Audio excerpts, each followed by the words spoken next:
Hi സുഹൃത്തുക്കളെ, ഞാനൊരു BJP പ്രവർത്തകനാണ്.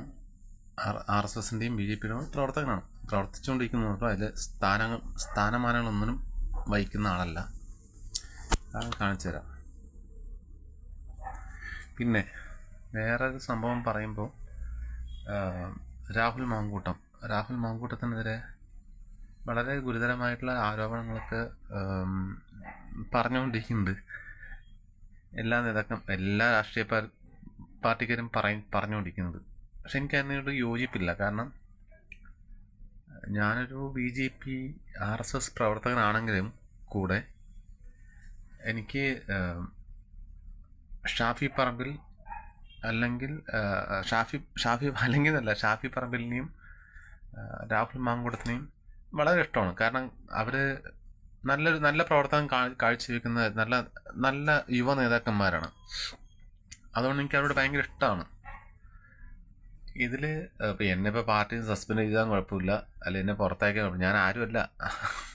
നാട്ടുകാർക്ക് കാണുമ്പോൾ നമുക്ക് മനസ്സിലാവും അവർക്ക് നമ്മളൊരു സാധാരണക്കാരനാണല്ലോ, കുഴപ്പമില്ല.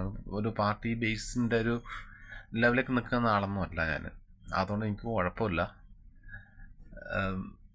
പക്ഷേ ഹൈന്ദവ സമൂഹത്തിന് വേണ്ടിയിട്ട് നമ്മൾ എന്നും നിലകൊള്ളുന്ന പ്രവർത്തനം ഞാൻ നിൽക്കും.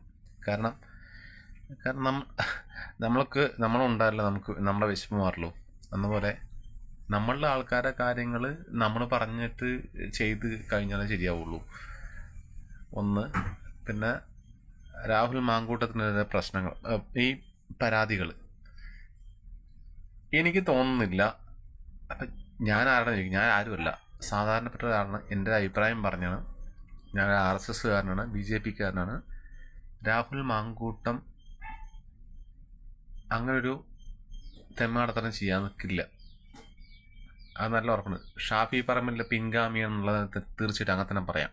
കാരണം ഷാഫിയും നമ്മൾ മനസ്സിലാക്കിയിട്ടുണ്ട്, അയാളും അങ്ങനെയുള്ള വ്യക്തിയല്ല. അതുകൊണ്ട് തന്നെ പറയുന്നത്, നിങ്ങളൊരിക്കലും പാലക്കാട്ടുനിന്ന് രാഹുൽ മാങ്കൂട്ടത്തിനെ മാറ്റരുത്. എൻ്റെ അഭിപ്രായമാണ്. ആർക്ക് വേണം മറിച്ച അഭിപ്രായം ഉണ്ടാവാം, കുഴപ്പമില്ല, പറഞ്ഞു എന്ന് മാത്രമേ ഉള്ളൂ. ഓക്കെ.